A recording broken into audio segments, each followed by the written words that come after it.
Oke ya.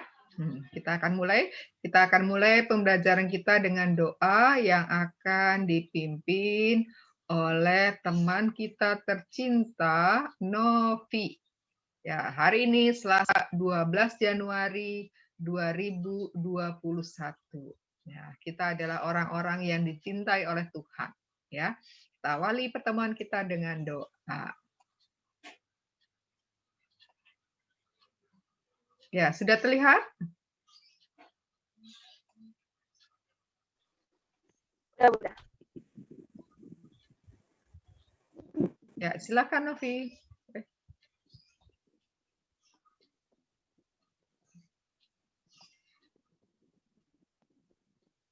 Bapak, Putra, Amin. datanglah ya pencipta hati kami, penuhi dengan rahmat-Mu. Jiwa kami ciptaanmu. Kau di galeri penghibur, karunia Allah yang hidup. Kau hidup, api dan kasih, dan pengaruh dan pengurapan ilahi. Engkau sabta karunia dan tangan-tangan ilahi. Engkau yang dapat janjikan. Kau pergandakan bahasa. Sinari hatimu, umatmu, dan curahkanlah cintamu. Semoga dikau kuatkan yang rapuh dalam tubuhnya. Buatlah kami mengenal serta mengimani terus Bapa dan Putra yang tunggal dan Engkau Roh keduanya. Dipujilah Allah Bapa dan Putra yang sudah bangkit, serta Roh Kudus penghibur kini dan sepanjang masa. Amin.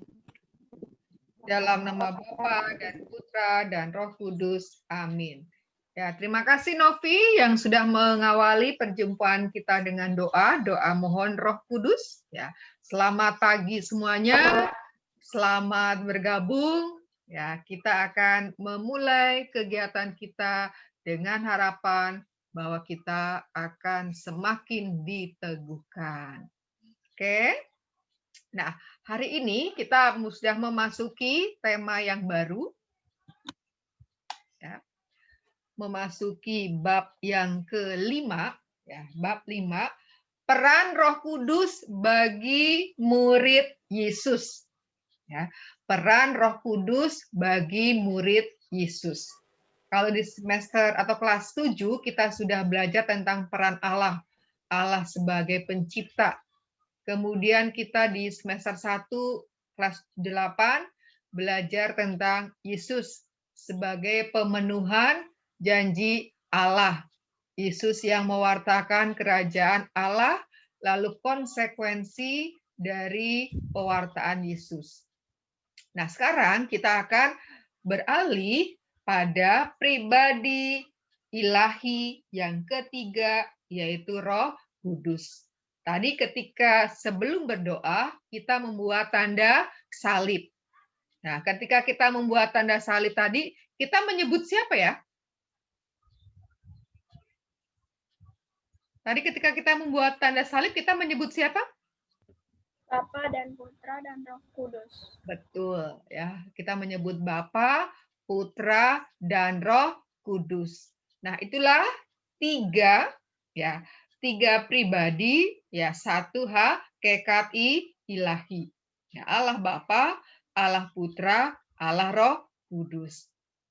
Dan bab yang kelima kita akan belajar pribadi Allah yang ketiga, yaitu Allah Roh Kudus. Nah, tiga pribadi itu disebut Tritunggal Maha Kudus, ya. Tiga pribadi tetapi satu hakikat ilahi. Nah, bab yang kelima ini dibagi menjadi tiga pembahasan. Yang pertama, Yesus mengutus Roh Kudus.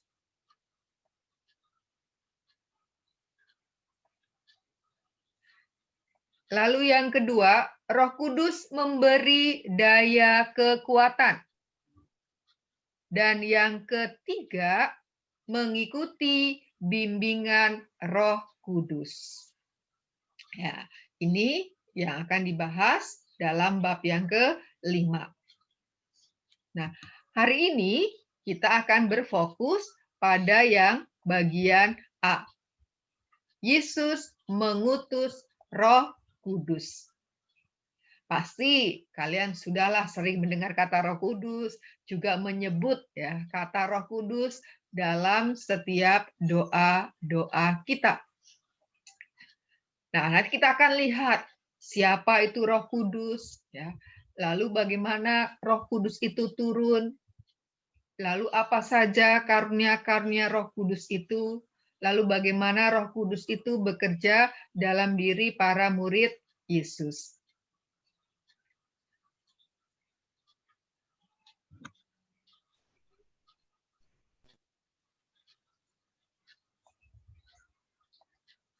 Nah, ini adalah kompetensi dasar. Ya. Seperti biasa ada 4 ya. Yang pertama, coba Bu Guru minta bantuannya Christian Ronaldo untuk membacakan ya 1 sampai 4. Baca dengan suara jelas. 1. Percaya akan Roh Kudus sebagai daya hidup gereja. 2.5 Santun dalam kehidupan menggereja sebagai wujud karya Roh Kudus. 3.5 Memahami peran Roh Kudus pada gereja perdana dan gereja masa kini. 4.5 Melakukan aktivitas misalnya menyusun doa atau puisi atau membuat refleksi atau ibadat yang berkaitan dengan peran Roh Kudus pada gereja perdana dan gereja masa kini. Oke, terima kasih. Jadi ada 4 aspek ya. Aspek sikap spiritual, sikap sosial, yang ketiga itu aspek pengetahuan, dan yang keempat adalah aspek keterampilan. Ya, karena kita ingin menjadi manusia yang utuh. Nah, lalu kompetensi dasar ini ya dijabarkan menjadi tujuan pembelajaran ya. Nah, mohon bantuannya Gracia untuk bacakan apa sih tujuan pembelajaran kita pada hari ini? Ya, silakan.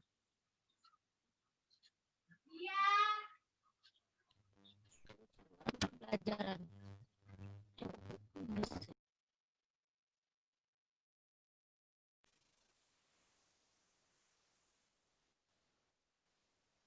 Tidak terdengar Gracia. Tak terdengar. Apakah yang lain mendengar? Nggak ada suaranya, Bu. Gracia suaranya nggak masuk.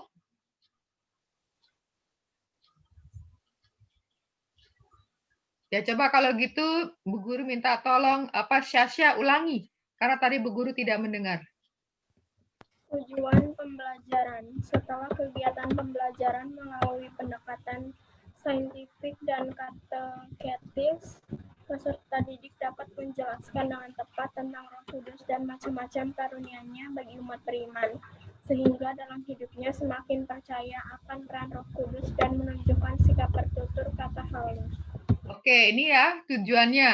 Ya, tujuan pembelajaran kita dengan mempelajari tentang Roh Kudus ini, ya, agar kita dapat menjelaskan dengan tepat tentang Roh Kudus. Jadi Roh Kudus itu siapa, lalu apa saja macam-macam karunia-Nya, sehingga dengan demikian dalam hidup kita, kita semakin percaya ada Roh Kudus dan juga menunjukkannya dalam sikap bertutur kata yang halus. Ya, jadi kalau orang yang sungguh-sungguh digerakkan oleh Roh Kudus, maka kata-katanya itu membangkitkan semangat orang, ya kan, menghidupkan, ya, menghibur, bukan mematikan atau menghancurkan atau malah membinasakan. Nah, sekarang tujuan pembelajaran itu akan dijabarkan dalam indikator. Nah, ini adalah indikator-indikatornya. Ya, sekarang Bu Guru minta bantuannya untuk membaca adalah misel. Angkanya nggak usah, ya langsung saja karena kepanjangan kalau dibaca angkanya.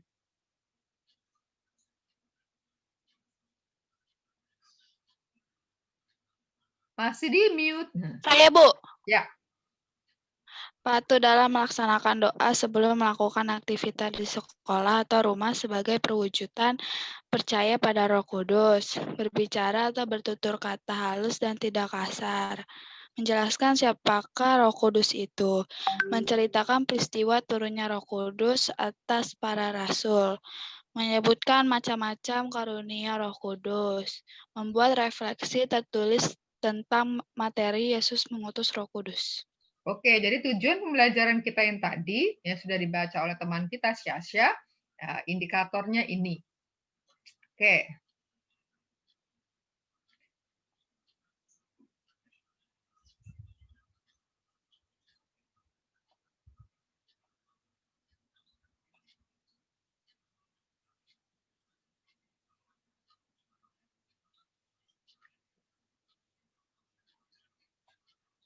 Nah,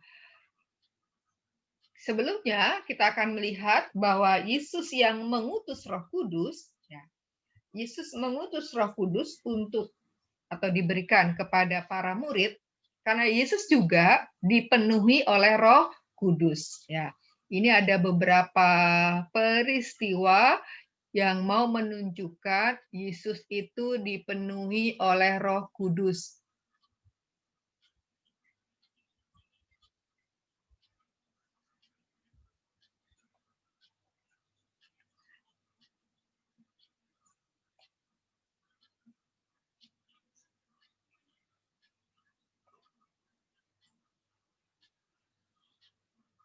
Ya, yang izin kepada saya adalah Canda.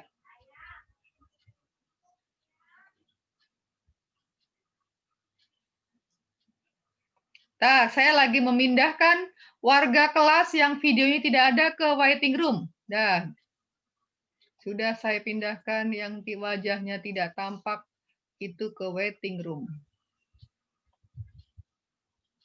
Ya, kecuali yang sudah izin kepada saya. Yang izin itu Nino karena agak kesulitan, lalu Canda karena sedang di rumah saudara sehingga agak ramai. Ini Joan tidak ada berita. Ya, ini Justin juga tidak ada berita, maka saya akan oper. Oh, air muncul lah.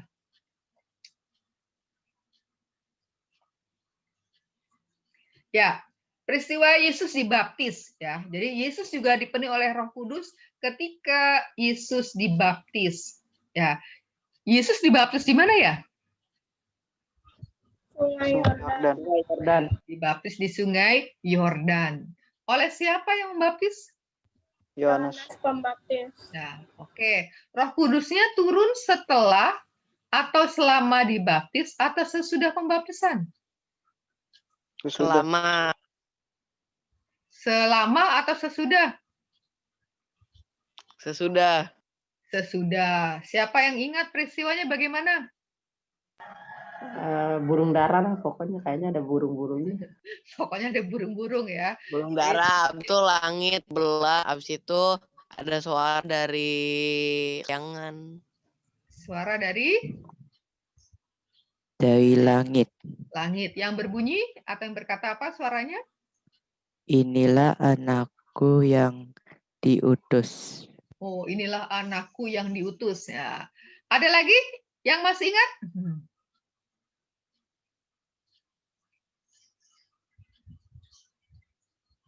Inilah anak yangku. Inilah anak yangku kasihi.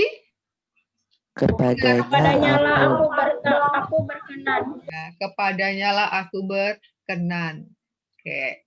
Ya, jadi peristiwanya dan setelah Yesus dibaptis di Sungai Yordan pada waktu itu, kemudian turunlah ya burung merpati. Ya, burung merpati menjadi salah satu simbol dari Roh Kudus. Dan burung merpati itu menjadi simbol pendamai, ya, simbol perdamaian. Maka kalau kita melihat ada acara-acara kenegaraan, ya seringkali dilepas burung merpati, ya. Burung merpati itu menjadi simbol perdamaian. Nah, lalu yang kedua, peristiwa Yesus dicobai di padang gurun. Ya, ini masih ada kelanjutannya dengan yang nomor 1, bahwa setelah Yesus dibaptis, Lalu Yesus dibawa oleh Roh ke padang gurun untuk berpuasa. Nah, selama berpuasa itulah ya Yesus dicobai. Ada berapa pencobaan? Ada berapa pencobaan yang dialami Yesus? 3. Ada 3. Masih ingat apa saja? Mengubah batu menjadi roti. Betul. Menyembah berhala. Menyembah berhala. Menyembah iblis. Menyembah iblis ya. Satu lagi. Melopati bait Allah kayaknya. Disuruh lompat ya dari jurang. Ada lompat-lompatnya dah. Lompat ya, Terus katanya dibawa ke hubungan bait Allah, lalu diminta untuk menjatuhkan diri ke bawah, bukan menjatuhkan diri ke jurang. Oke, itu yang kedua. Yang ketiga, bahwa Yesus dipenuhi Roh Kudus. Nah, itu ada di dalam Lukas bab 4 ayat 18 sampai dengan 19 ya. Nanti Bu Guru kutipkan yang ini. Lalu dalam setiap karya Yesus, bahwa dalam Yesus berkarya, baik ketika menggunakan perumpamaan, atau ketika melakukan kebaikan-kebaikan, atau ketika membuat mujizat, Yesus itu dipenuhi oleh Roh Kudus. Penampakan di belakang HP gue. Ya. Ada suara lain. Oke, berikutnya. Ini tadi yang seperti Bu Guru katakan, Bu Guru ambilkan satu kutipan yang berhubungan dengan nomor 3, yang Yesus dipenuhi Roh Kudus. Ya, coba Bu Guru minta bantuannya Malvin untuk membacakan. Malvin.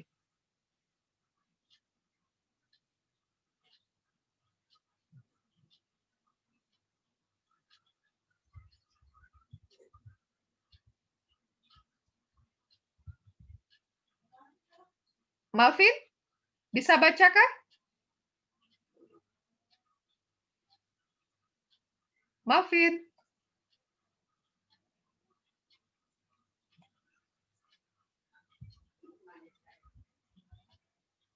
Ya, Joyce deh, minta tolong Joyce bantu baca. Lukas bab 4 ayat 18 sampai 19.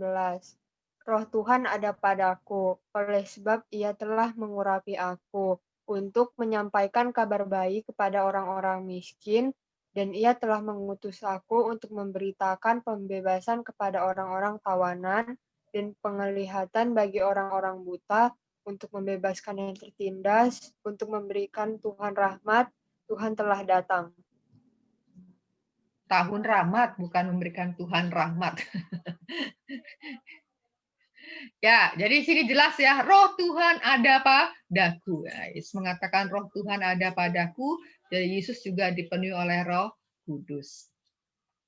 Nah, sekarang kita lihat, siapakah Roh Kudus itu? Nah, Bu Guru sih mau tanya dulu, menurutmu Roh Kudus itu siapa atau apa? Ya, silakan.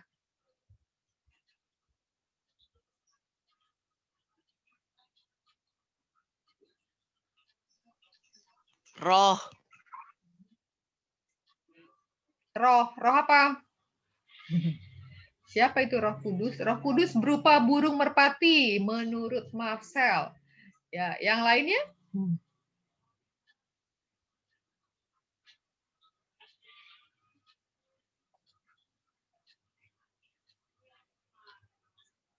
Siapa itu Roh Kudus?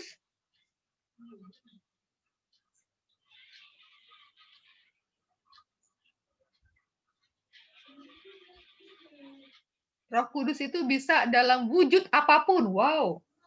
Itu menurut Gumintang. Ya, itu wujudnya. Malaikat, maybe. Ya, Roh Kudus itu malaikat. Itu kata Ray. Lalu yang lainnya? Roh Kudus juga bias atau bisa berupa dalam bentuk api. Nah, ini bentuk-bentuknya ya. Jadi ini bentuk-bentuk perwujudan Roh Kudus, tapi belum menjawab Apa atau siapa itu Roh Kudus? Nah, ini Ronaldi sudah saya beri kesempatan untuk gabung lagi, tetapi wajahnya tidak tampak. Maka sebentar, Bu Guru pindahkan kembali ke waiting room. Ya. Joan juga ya ke waiting room.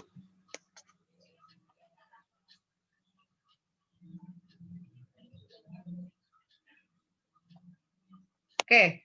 Nah, jadi yang izin kepada Bu Guru adalah Canda dengan Nino. Ya, maka yang tidak izin lalu dia mematikan kamera, sudah Bu Guru pindahkan ke waiting room. Bu, saya izin ganti device yang ini tiba-tiba nggak ada suara. Oke. Ya, kalau gitu Bu Guru tampilkan layarnya.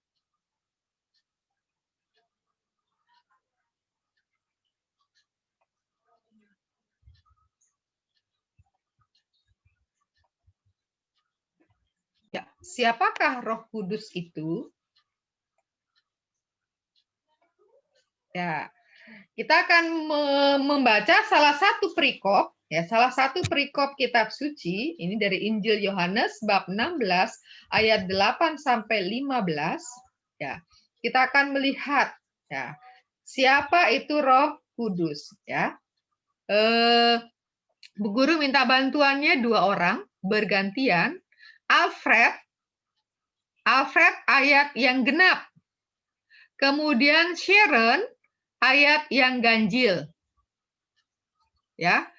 Alfred ayat genap, Sharon ayat ganjil. Ya, silahkan dimulai. Yohanes bab 16 ayat 8 sampai 15. Dan kalau ia datang, ia akan menginsafkan dunia akan dosa, kebenaran dan penghakiman. 16 ayat 9 akan dosa, karena mereka tetap tidak percaya kepadaku. Akan kebenaran, karena aku pergi kepada Bapa, dan kamu tidak melihat aku lagi. 16 ayat 11 akan penghakiman, karena penguasa dunia ini telah dihukum. Masih banyak hal yang harus kukatakan kepadamu, tetapi sekarang kamu belum dapat menanggungnya. Tetapi apabila ia datang, yaitu Roh kebenaran, ia akan memimpin kamu ke dalam seluruh kebenaran, sebab ia tidak akan berkata-kata dari dirinya sendiri, tetapi segala sesuatu yang didengarnya itulah yang akan dikatakannya, dan ia akan memberikan kepadamu hal-hal yang akan datang.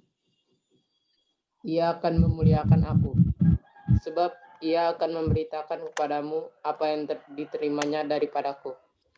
Segala sesuatu yang Bapa punya adalah aku punya, sebab itu aku berkata, ia akan memberitakan kepadamu apa yang diterimanya daripadaku. Oke, nah sekarang diperhatikan. Ya. Ini dari Injil Yohanes. Judulnya apa judulnya? Pekerjaan penghibur. Ya, pekerjaan penghibur. Ya, kita lihat di ayat 8. Dan kalau ia datang. Ini ianya siapa nih ianya? Ia di sini siapa? Kalau ia datang, ia akan menginsafkan dunia akan dosa, kebenaran, dan penghakiman. Ia ini siapa? Tuhan Yesus. Tuhan Yesus. Ini yang berkata siapa? Allah. Ini adalah Yesus yang berkata. Ya. Yesus yang berkata. Ketika ini Yesus berbicara, menjanjikan, ya, Yesus berjanji untuk mengirim Roh penolong. Ya, jadi ia di sini ya menunjuk pada penghibur, pada penolong. Dan penghibur atau penolong yang dijanjikan Yesus itulah yang dikenal dengan sebutan Roh Kudus. Nah, dikatakan kalau Roh Kudus datang, ya, Roh Kudus akan menginsafkan dunia. akan dosa, menginsafkan dunia akan kebenaran, dan juga akan penghakiman. Nah, lalu di dalam ini dijelaskan, apa artinya Roh Kudus menginsafkan dunia akan dosa? Ya, ini karena mereka tetap tidak percaya kepadaku. Ya, jadi karena mereka tetap tidak percaya kepadaku. Lalu akan kebenaran, karena aku pergi kepada Bapa dan kamu tidak melihat aku lagi. Lalu akan penghakiman, karena penguasa dunia ini telah dihukum. Nah, ini jadi nanti pekerjaan penghibur itu adalah untuk menginsafkan dunia akan dosa, ya, akan kebenaran, dan juga akan penghakiman. Tetapi juga dikatakan di ayat 12, ya, masih banyak hal yang harus kukatakan kepadamu. Ya, aku di sini adalah Yesus. Ya. Mu ini adalah para murid, para rasul saat itu. Tetapi sekarang kamu belum dapat menanggungnya. Ya. Tetapi apabila ia datang, yaitu Roh kebenaran, yang akan memimpin kamu ke dalam seluruh kebenaran. Sebab ia tidak akan berkata-kata dari dirinya sendiri, tetapi segala sesuatu yang didengarnya itulah yang akan dikatakannya. Dan ia, ini ianya siapa nih? Ia di sini, ia Roh kebenaran tadi atau ia Yesus? Siapa ia di sini? Yesus. Roh kebenaran. Roh kebenaran, ya. Roh kebenaran akan memberitakan kepadamu hal-hal yang akan datang. Ya. Jadi kan ini Yesus yang berkata, maka ianya di sini adalah bicara tentang Roh Kudus. Lalu di ayat 14, ia akan memuliakan aku. Jadi roh kebenaran itu, roh penghibur itu, roh penolong itu akan memuliakan Yesus. Ya, sebab ia akan memberitakan kepadamu apa yang diterimanya daripadaku. Jadi Roh Kudus juga menyampaikan apa yang datang dari Yesus. Dan Yesus menyampaikan apa yang diterimanya dari Allah. Karena dia adalah pewarta, Yesus adalah mewartakan kerajaan Allah, mewartakan Allah. Segala sesuatu yang Bapa punya adalah aku punya. Sebab itu aku berkata, ia akan memberitakan kepadamu apa yang diterimanya daripadaku. Jadi, bahwa apa yang dimiliki Yesus itu adalah milik Bapa. Karena kita sudah lihat bahwa Allah dan Yesus itu adalah satu. Nah, Allah dan Bapa nanti akan mengutus Roh Kudus. Nah, Roh Kudus itu memberitakan apa yang diterimanya. Yang diterima dari Yesus, yang diterima dari Allah kepada para umat, ya, kepada para murid, kepada para rasul, ya, akhirnya kepada kita. Nah, ini sudah Bu Guru buatkan bagannya, ya, nanti tadi seperti Bu Guru katakan, ya, bisa dilihat akan dosa apa, akan kebenaran tadi, akan penghakiman. Ya, kemudian tadi ini tugas-tugasnya, ya, ia akan memimpin kamu. Jadi roh kebenaran itu akan memimpin kamu ke dalam seluruh kebenaran. Roh kebenaran itu akan memberitakan kepadamu hal-hal yang akan datang. Dan roh itu adalah memuliakan Yesus. Dan akan memberitakan kepadamu apa yang diterimanya daripadaku. Dan inilah tugas roh. Roh apa tadi? Roh kebenaran. Roh kebenaran, ya, Roh Kudus, Roh penolong, Roh penghibur. Jadi kalau begitu, ya, Roh Kudus ini bisa diartikan demikian. Ya, walaupun masih banyak lagi. Ya, coba Bu Guru minta bantuannya Gumintang baca dengan suara lantang.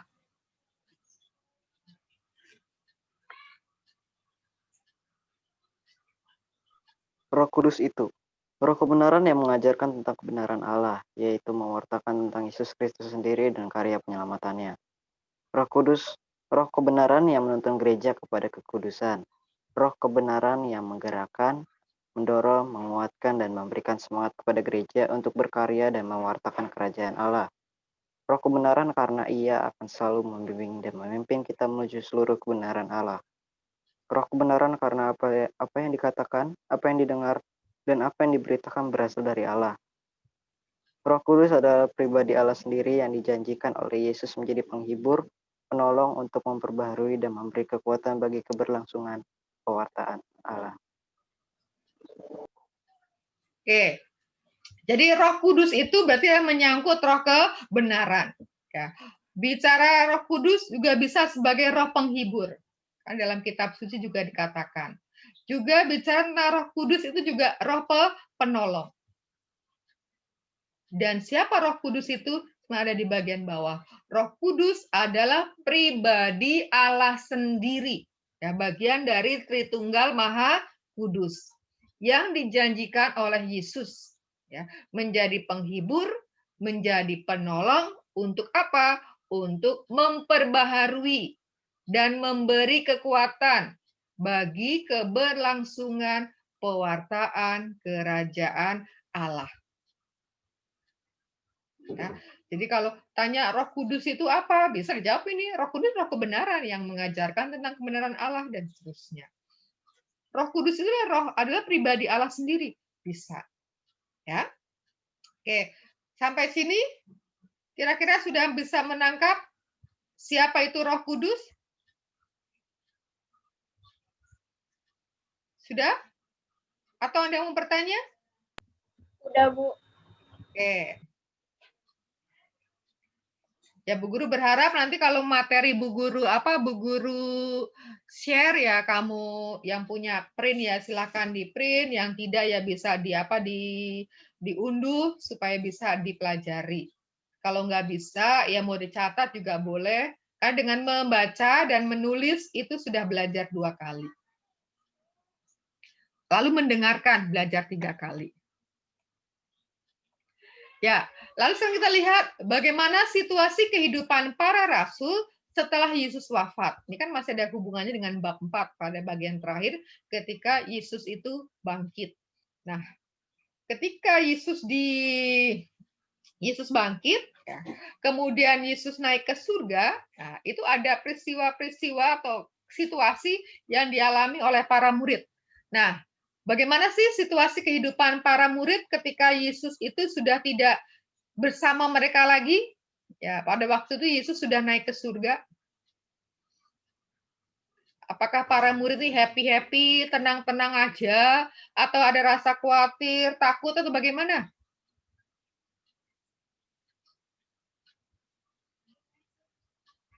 Menurut Alfred, gimana Fred? Kehidupan para murid?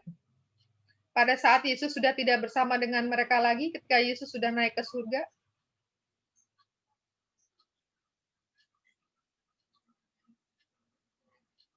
Tenangkah mereka para rasul? Coba yang di sekelilingnya ada kitab suci, bolehlah dilihat di Kisah Para Rasul tuh. Kisah Para Rasul bab 1. Ya. Bagaimana kehidupan para murid? Siapa yang mau berkomen?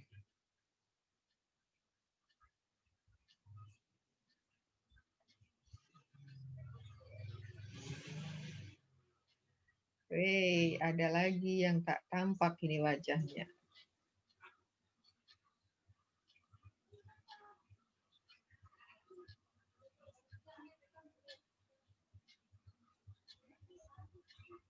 Kan wajah tak tampak lagi kan? Siapa yang sudah menemukan?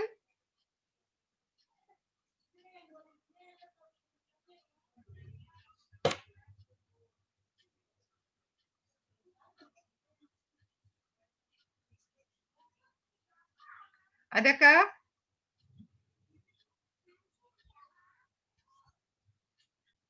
Gimana kehidupan para murid? Saat Yesus tidak bersama dengan mereka lagi? Oke.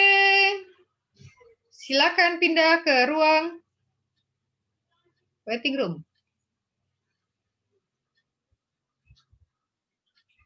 Ray, silakan pindah. Ronaldi, pindah lagi. Kamu udah bolak-balik, tapi nggak ada perubahan.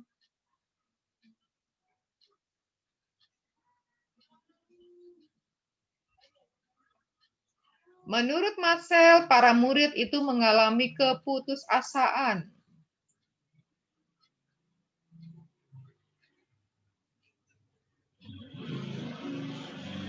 Yang lainnya?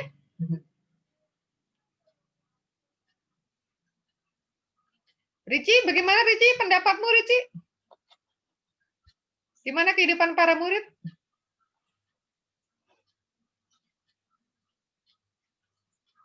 Nggak tahu, Bu. Nggak tahu. Kalau menurut Syasya? Lagi nyari, Bu. Lagi nyari. Joyce lagi nyari juga? Iya, Bu. Iya. Nah, sekarang kamu bayangkan gini ya, kamu bayangkan nih, ada murid-murid banyak, lalu ada gurunya. Nah, gurunya ini nggak ada, ya, guru mungkin pergi jauh tidak kembali. Kira-kira para murid itu ngalamin apa ya? Keputusasaan dan kesedihan mungkin. Nah, keputusasaan, kesedihan mungkin. Nah, apalagi?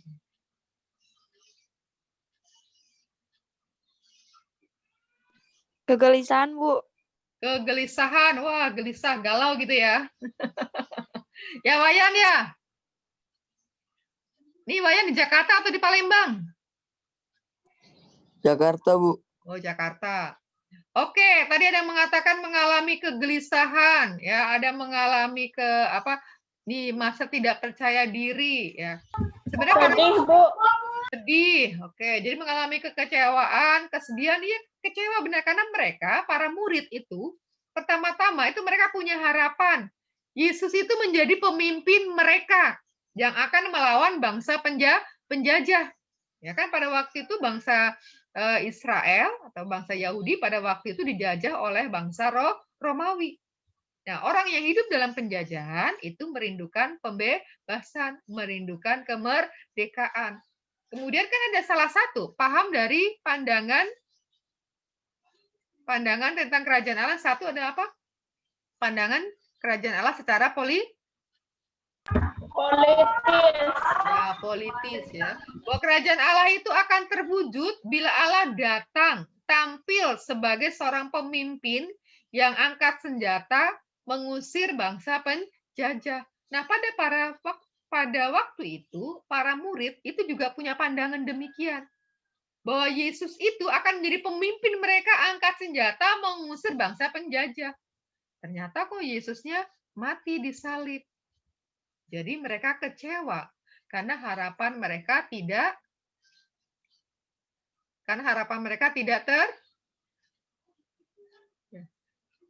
terwujud, ya, tidak terlaksana. Orang diharapkan malah mati. Ya, ada kekecewaan dan juga ada ketakutan. Ada ketakutan karena pada waktu itu ya orang-orang Yahudi ya, mencari-cari orang yang mengaku murid Yesus. Salah satunya ada yang namanya itu Saulus. Nah, kita lihat Saulus itu adalah salah satu orang yang pada mulanya itu mencari-cari ya murid-murid Yesus untuk diapakan? Ya untuk dipenjarakan, ya bahkan ada juga yang dibunuh. Nah, mereka hidup dalam situasi itu, kecewa, sedih, takut. Karena kecewa, sedih dan takut, mereka tinggal di dalam rumah dengan pintu terkunci.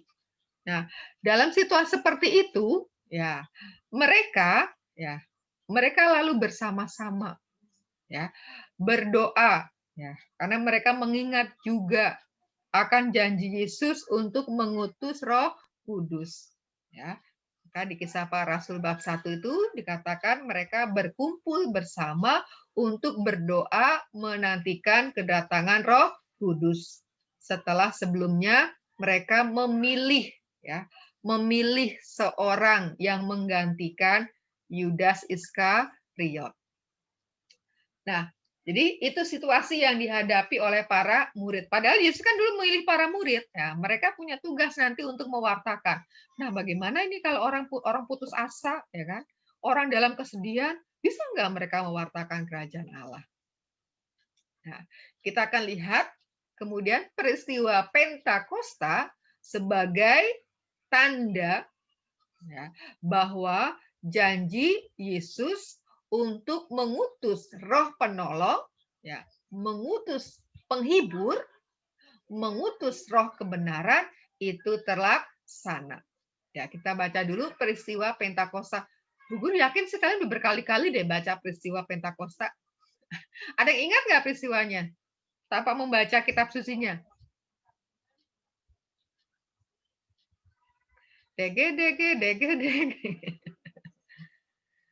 Oke. Ya. Ini ya, peristiwanya sudah kita lihat. Nah, sekarang janji Yesus untuk mengutus seorang penolong yang akan membantu mereka. Nah, sekarang kita baca Kisah Para Rasul bab 2 ayat 1 sampai 13. Coba siapa yang menulis Kisah Para Rasul?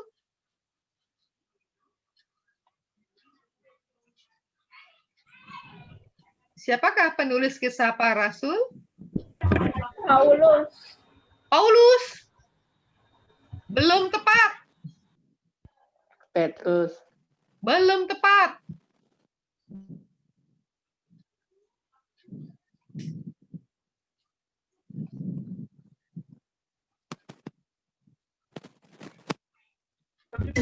Lukas. Lukas. Betul. Jadi penulis Kisah Para Rasul adalah Lukas. Jadi Lukas menulis 2. Ya, Gemintang. Lukas menulis apa saja? Menulis 2 kitab. Kitab apa saja? Kisah Para Rasul sama Lukas, sudah itu doang yang saya tahu. Ya, Kisah Para Rasul dan Injil Lukas. Jadi kalau ditanya siapa penulis Kisah Para Rasul, itu adalah Lukas, bukan Paulus. Memang isinya adalah kehidupan para rasul, ya, dan juga bukan Petrus. Petrus menulis surat sendiri. Nah, kita akan baca. Kelihatan nggak? Cukup ya, kelihatan ya? Mata kalian masih awas lah. Bu Guru minta bantuannya yang nomor ayat ganjil itu dibaca oleh Justin. Kemudian yang ayat genap itu dibaca oleh Farel. Ya, silahkan dimulai.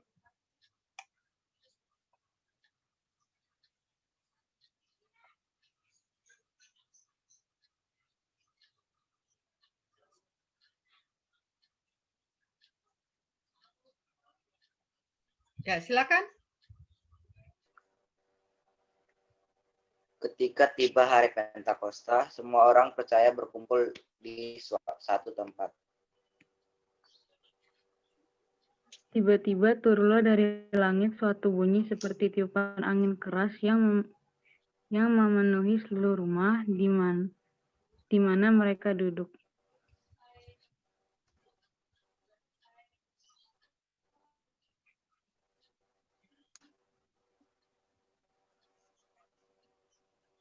Berikutnya langsung.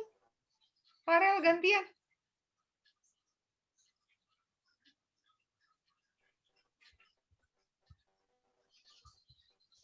Farel. Farel.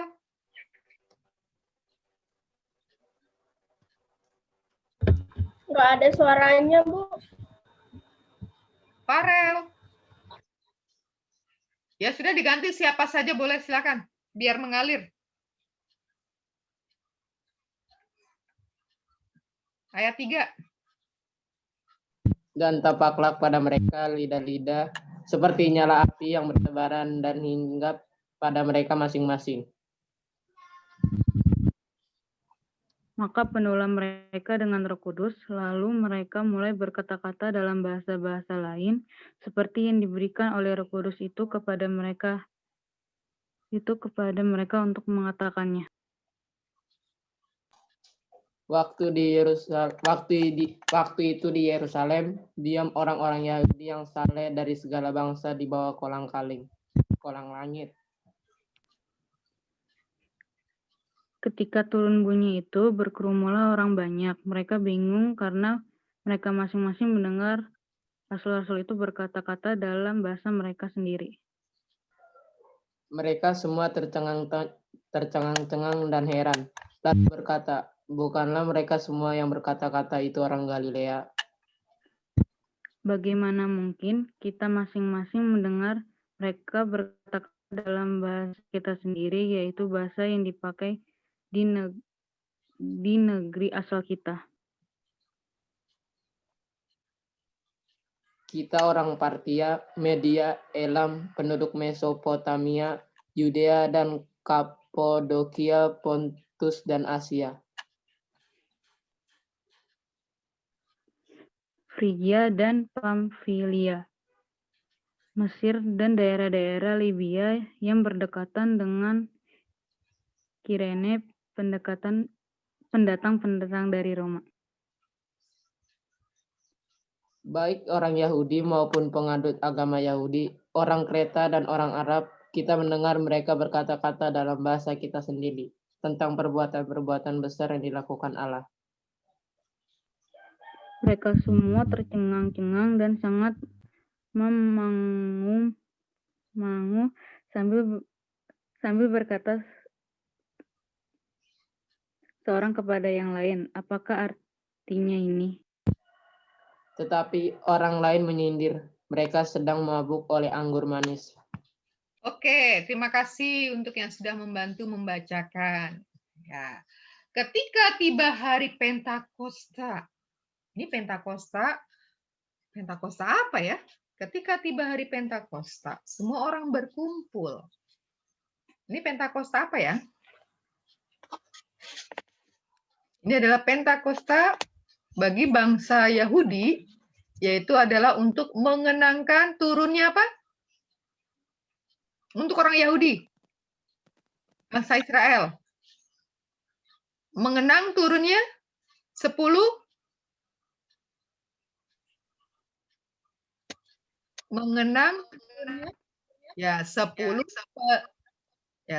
perintah Allah. Di mana diturunkannya?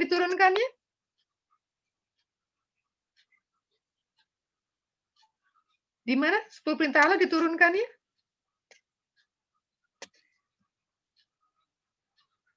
Siapa yang masih ingat di mana peristiwa Allah menurunkan 10 perintah Allah?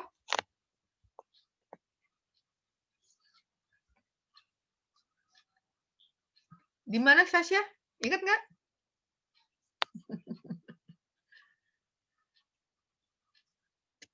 Diturunkan di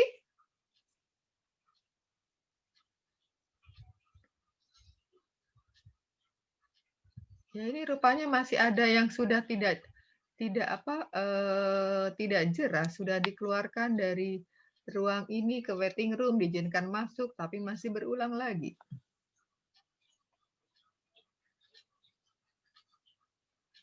Ya, bahwa bahwa 10 perintah Allah diturunkan di Gunung Sinai, ya, sebagai ya, pedoman hidup bagi bangsa Israel. Ya, diterimakan kepada Musa, dan Musa yang punya tugas untuk meneruskan kepada bangsa Israel.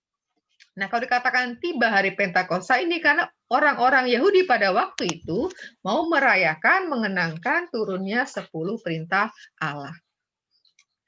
Nah, mereka berkumpul. Nah, mereka berkumpul di sini ya, semua orang percaya berkumpul di satu tempat. Nah, di sini mau menunjukkan juga orang percaya di situ adalah para murid. Tiba-tiba turunlah dari langit suatu bunyi seperti tiupan angin keras yang memenuhi seluruh rumah di mana mereka duduk. Nah, ini menjadi tanda, ya, tanda kehadiran Roh Kudus. Nah, lalu Roh Kudus itu sendiri ayat 3 Dan tampaklah kepada mereka lidah-lidah seperti nyala api, ya, yang bertebaran dan hingga pada mereka masing-masing. Nah, ingat peristiwa apa ya? Karena mereka diturun lidah-lidah api yang bernyala, tapi mereka tidak terbakar. Ini teringat peristiwa pada zaman Perjanjian Lama. Peristiwa apa ya?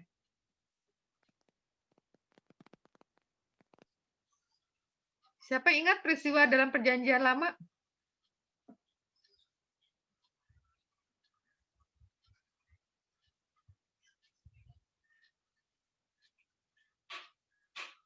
Halo, ada yang masih ingatkah peristiwa zaman Perjanjian Lama?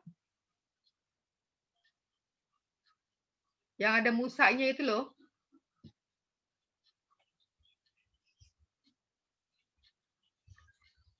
Gimana, ingat nggak peristiwa Musa?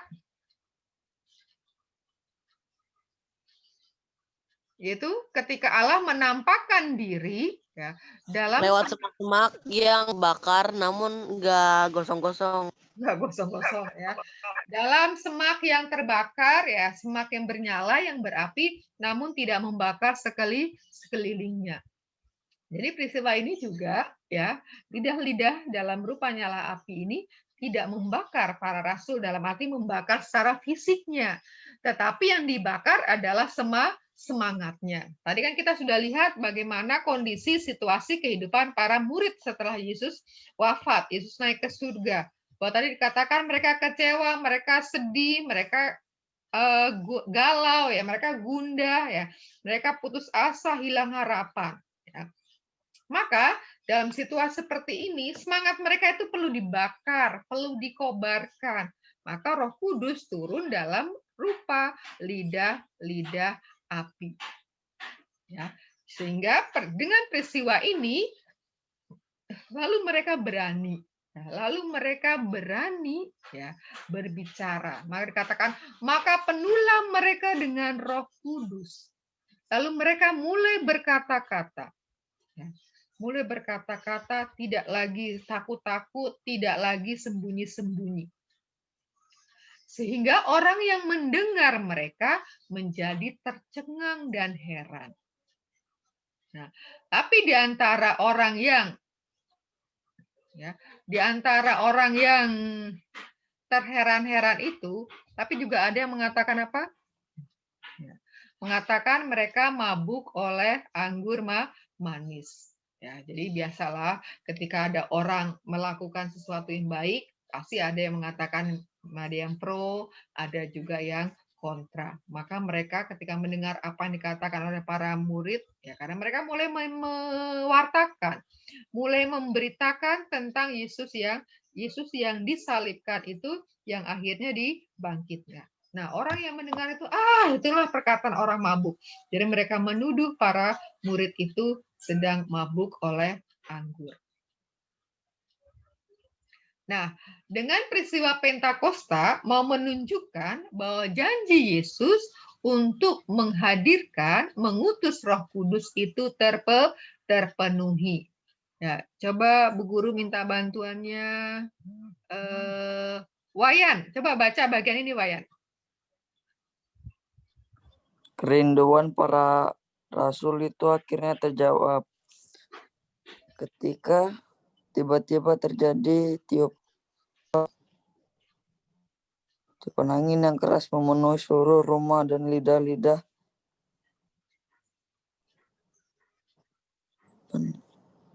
api.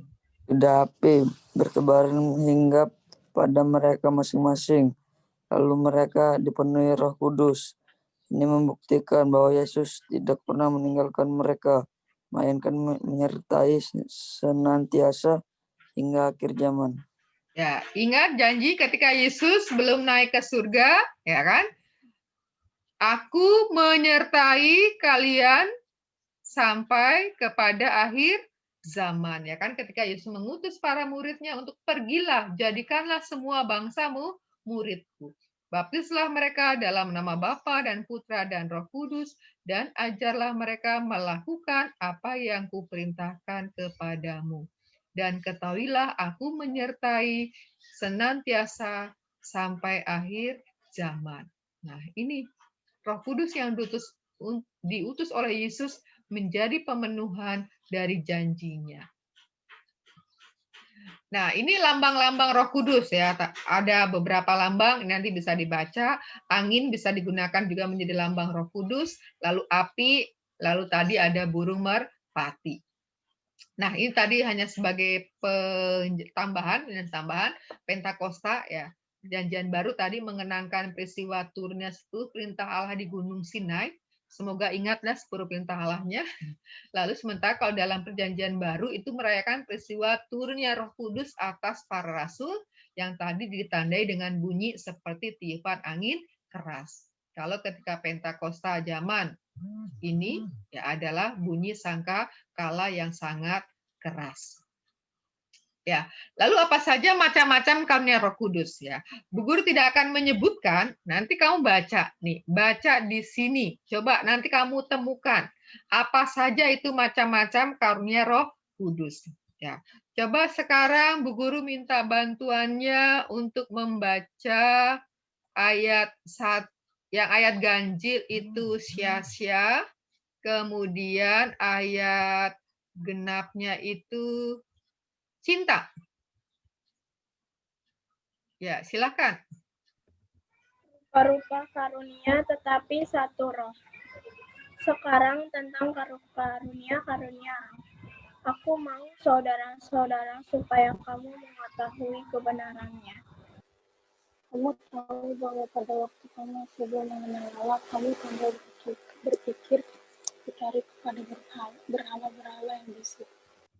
Karena itu, aku mau meyakinkan kamu bahwa tidak ada seorang pun yang berkata-kata oleh Roh Allah dapat berkata, terkutuklah Yesus, dan tidak ada seorang pun yang dapat mengaku, Yesus adalah Tuhan selain oleh Roh Kudus. Ada rupa-rupa karunia tetapi satu roh. Dan ada rupa-rupa pelayanan tetapi satu Tuhan. Ada berbagai perbuatan ajaib tetapi Allah adalah satu yang mengerjakan semuanya dalam semua orang.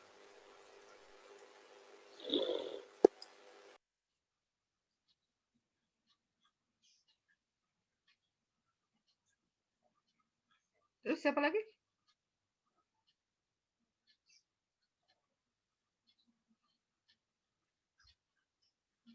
Mana ini yang baca? Kehilangan jejak?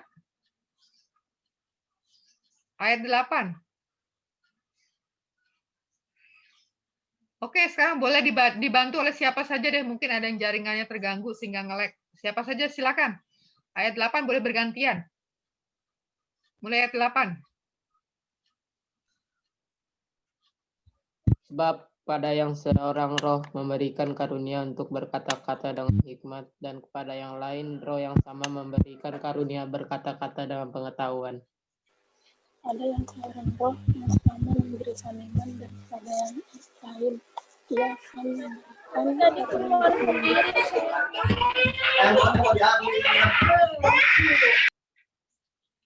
Adanya siapa nangis? Pada yang seorang roh memberikan kuasa untuk mengadakan mukjizat, dan kepada yang lain ia memberikan karunia untuk bernubuat, dan kepada yang lain lagi ia memberikan karunia untuk membedakan bermacam-macam roh. Pada yang seorang ia memberikan karunia untuk berkata-kata dengan bahasa roh, dan kepada yang lain ia memberikan karunia untuk menafsirkan bahasa roh itu. Tapi semuanya dikerjakan oleh roh yang satu dan yang sama, yang memberikan karunia kepada tiap-tiap orang secara khusus seperti yang dikehendakinya.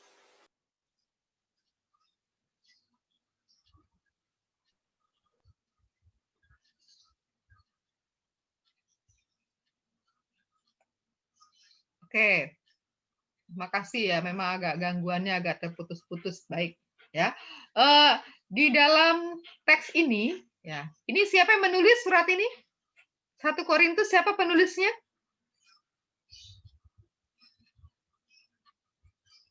Siapa penulis surat penulis surat 1 Korintus ini? Siapakah penulisnya? Paulus. Ya, betul. Santo Paulus. Nah, coba temukan ada berapa karunia di sini. Ya. Sebutkan ayatnya dan karunianya apa.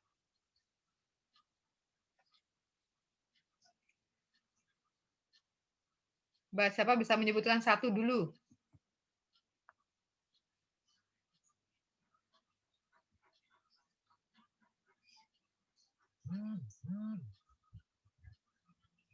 Dimulai dari ayat 8.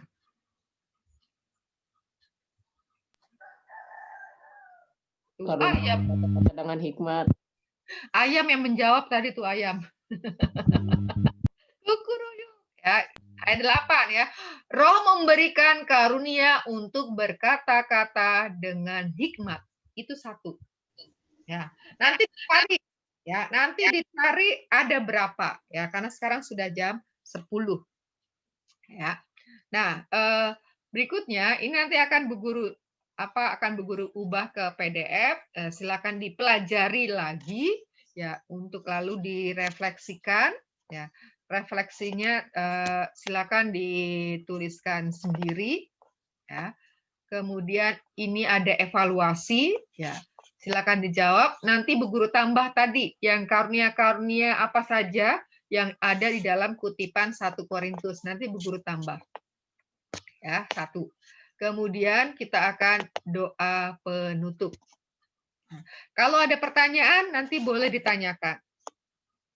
Bu, tadi refleksinya juga dikumpulin. Ya, nanti akan Bu Guru tulis ya. Ya, untuk refleksinya tidak wajib dikumpulkan, tapi ditulis ya. Yang mengumpulkan itu nanti akan ada tambahan nilai. Oke? Ya.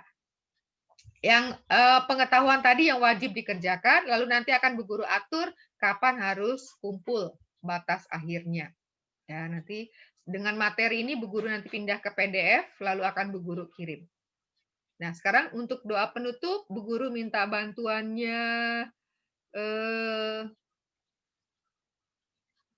siapa yang belum ya? Ricci, silakan mimpin doa penutup.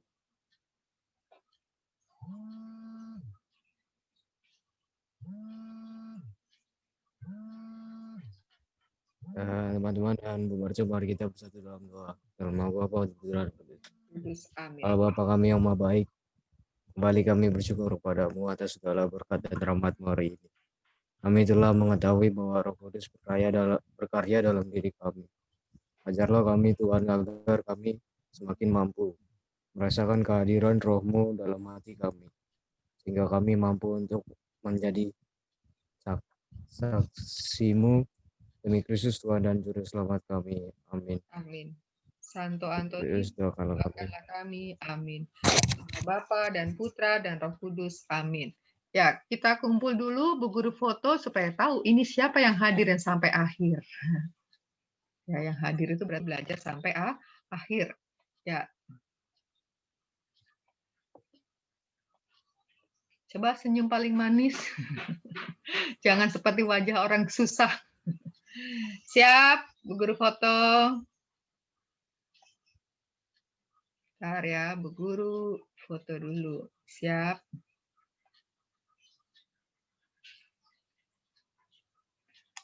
Hanya ada 19. 19 berarti muridnya 18. Kemanakah yang lain? Yang lain hilang kemana? Kemanakah hilangnya mereka? Kelas 8.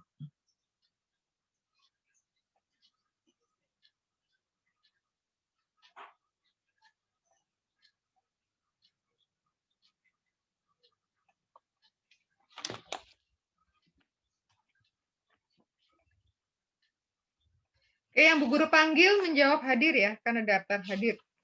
Tadi tuh yang Google Classroom juga belum semuanya, lalu ada yang double. Alfred. Hadir, Bu. Christian Immanuel Marvin. Tadi dia melaporkan kepada saya, dia keluar masuk dengan sendirinya. Oke. Christian Ronaldo.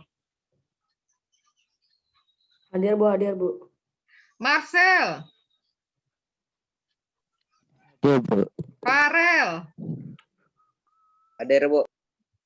Febrian Ray. Febrian Ray ini tadi kamu sudah keluar ya, Bu Guru keluarkan ya peringatan ya.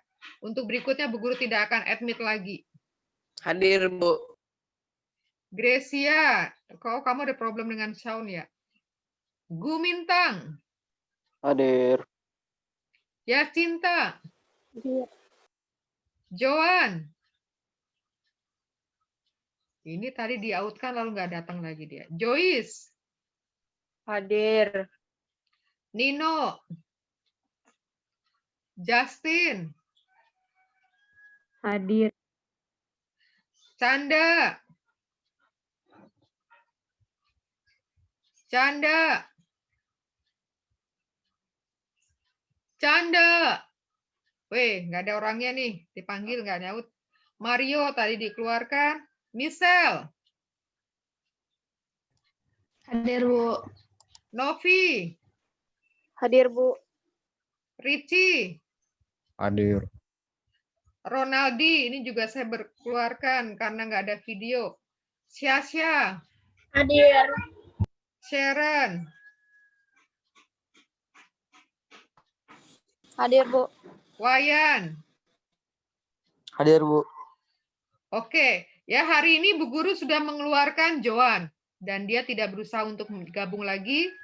Kemudian Mario juga saya keluarkan karena kameranya tidak diaktifkan. Lalu Ronaldi juga saya keluarkan karena tidak diaktifkan. Tadi Ray juga sudah saya keluarkan, tapi saya masih beri kesempatan. Untuk kali berikutnya nggak ada ya. Kalau sudah saya keluarkan ya sudah saya keluarkan. Ya, jadi tolong diperhatikan. Karena apa? Supaya kamu juga nggak mengganggu. Ya, mengganggu. Ya. Kemudian juga supaya lancar. Baik, silakan persiapkan untuk pelajaran berikutnya yang mau ke toilet, yang mau tadi Alfred kalau mau melanjutkan makan rotinya silakan. Oke, sampai ketemu di hari Selasa yang akan datang. Tunggu nanti kirimannya Bu Guru kabari kalau sudah Bu Guru kirim di Google Classroom ya. Karena menunggu dari kelas 8B supaya kurang lebih A dan B itu sama. Oke, see you. Tetap semangat. Dadah. Dadah. Mangan. Mangan apa, Fred?